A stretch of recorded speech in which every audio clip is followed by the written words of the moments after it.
So I know we've already done a review for essentially Hawkmoon and its exotic catalyst. However, we did not review all the roles that I wanted to actually go over. Most notably, these perks right here. Opening Shot, Moving Target, Eye of the Storm, and Surplus. All of which are fantastic, but some more than others. So today in the top right-hand corner will be gameplay referencing the role you see in front of you. Of course, we'll go into a deeper dive of each one of these roles. If you're looking for the Rangefinder Killing Wind reviews, that's actually on our original Hawkmoon review. This is more gauged at these 4 perks right here. And feel free to check out the timestamps below. Now, before we get into the review, we do have a sponsorship. That's right. Raid Shadow Legends, guys, is a free-to-play turn-based RPG strategy. My God, that's a lot. Really though, guys, this has been a game I've been playing actually for the past few years. And the amount of champions that have been added over that time is incredible. 2 of my favorite champs in this current sandbox, one being Sir Nicholas, which has some incredible abilities, as well as his look. Look at that guy, straight from the North Pole. But Saint Nick here has some insane abilities that offer support to his teammates, as well as an unkillable buff on all allies. Another champion that was added is, of course, Septimus. Got that Templar look going on.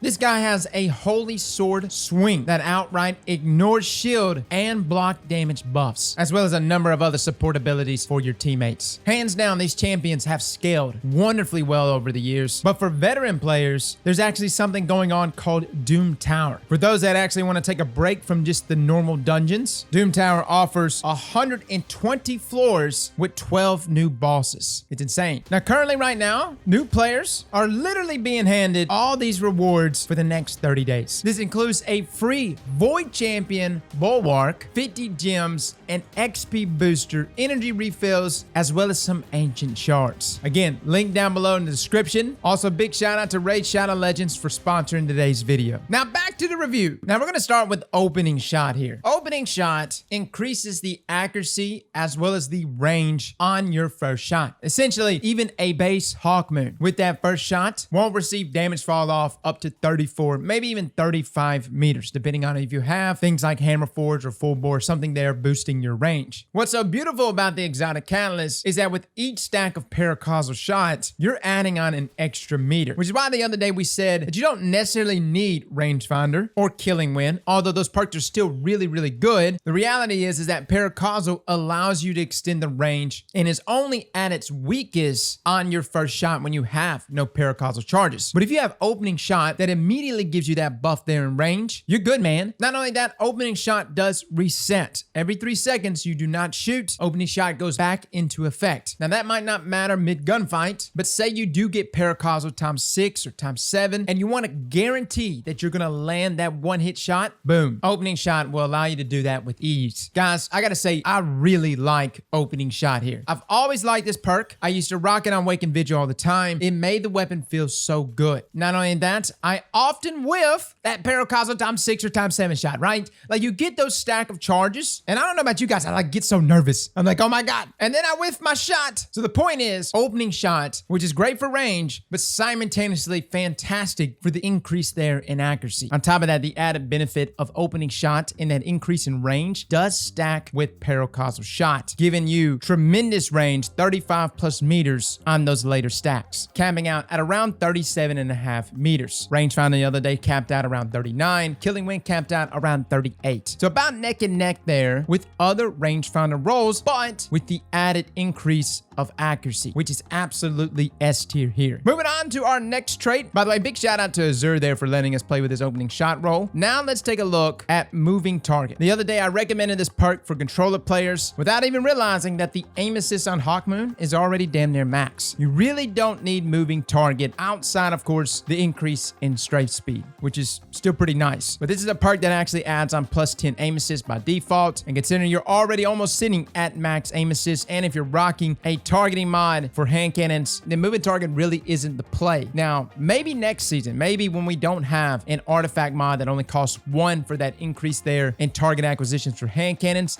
then maybe Moving Target might be somewhat of a play. Like if you're rocking in with a sniper, sniper targeting is about +5 in cost, which leaves very little room for other mods on your helmet, especially if you're rocking a specific build. However, even with me playing with moving target, I still prefer opening shot over it. Which takes us to our next role, guys. By the way, big shout out to Monkey for allowing us to play with this moving target role. Moving on though to our Eye of the Storm role. This one was interesting, and I actually didn't know a lot about Eye of the Storm until I actually saw Cool Guy's video. You see, I always assumed that Eye of the Storm, considering that it states that the weapon becomes more accurate and boosts handling as your health gets lower, I thought it only procced when you were critical, which it's more noticeable because Eye of the Storm actually pops up for you, showcasing that it's procced. But Cool Guy actually did a breakdown the other day and stated that Eye of the Storm procs twice. One when your health is about at 100. Most of us walk around at about 190, but supposedly it procs once, and then it procs even more whenever you hit critical. Now, my testing, I guess I'm doing something wrong. I was not actually seeing it proc in the way that Cool Guy was actually seeing it. So from my experience, Eye of the Storm wasn't proccing twice for me. However, maybe it's different when you plug in a controller. I actually sat down and Les and I actually 1v1 each other a bunch, and I swapped between the Eye of the Storm role and the opening shot role. I went back and forth between both of these because Eye of the Storm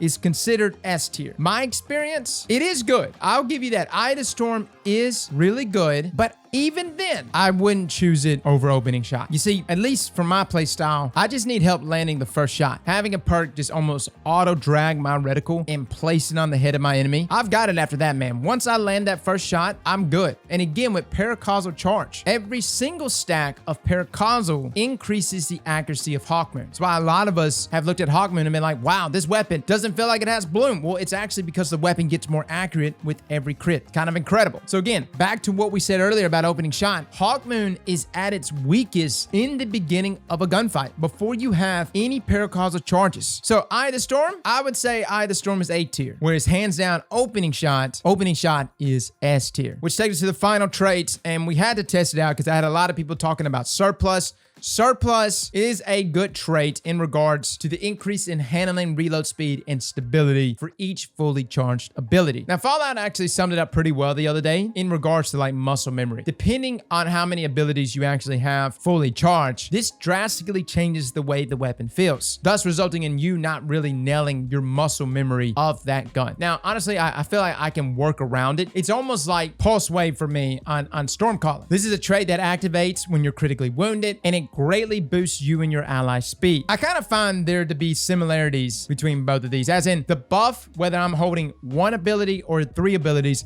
doesn't really throw me off. It's just like an added cherry, but I do understand where some people get thrown off by that increase in handling and other things. Maybe the weapon snappiness messes with that muscle memory. And I will say to this day, I have problems with things like knee pads. You know, knee pads was a thing back in Destiny 1, which increased that slide distance. I know Doom Marchers does it. Hell, Behemoth Titans can literally slide completely across the map. But see, like that to me is like so drastic that unless I'm maining that class, whenever I go back to play on it, it just throws me off. Like I overslide, I go past enemies. So the same concept applies to your weapons. That really big bump there in handling and stability that changes throughout the duration of a game could throw you off. On top of that, I just don't think surplus is necessary, considering how good the base stats are on Hawkmoon. The stability, the handling almost being max. I just don't think that surplus is necessary. And I know we had a lot of people the other day talking about how much they like surplus on console, and maybe that's where surplus really shines for folks, especially for guys that are on last gen console. Your field of view is a little more narrow. There's a lot more buck with your hand cannons. I can see where surplus could benefit you there. However, hands down, out of all these traits, even amongst Rangefinder Killing Wind the other day when we reviewed it, because I originally went into this thinking those were the best perks to go with, I think opening shot is going to be your bread and butter. And the other side of things is at some point 120s will be dealt with. They will get a range nerf. We know it's coming. To what degree, I have no idea. But when that moment comes, having perks like Rangefinder on Hawkmoon won't seem as necessary. Like right now, a huge reason why we reviewed Rangefinder on Hawkmoon first was because I'm still trying to find a 140 to really compete with 120s. And you know what's crazy is they do exist, but they're sunset, right? Like Austringer would eat this meta alive, but it's sunset. But it's got the stats and perk combinations with things like Rangefinder that can definitely compete against 120s. Now, just between you and me, a low-key meta hand cannon that we have not reviewed in quite a long time is actually Ancient Gospel. Don't worry, it's coming. This is a Hawkmoon review. I don't really want to get hung up on Ancient Gospel, but but there are some great trait combinations on that hand cannon. So guys, that is our thoughts on Hawkmoon. Look, farm for whatever role you want, but really,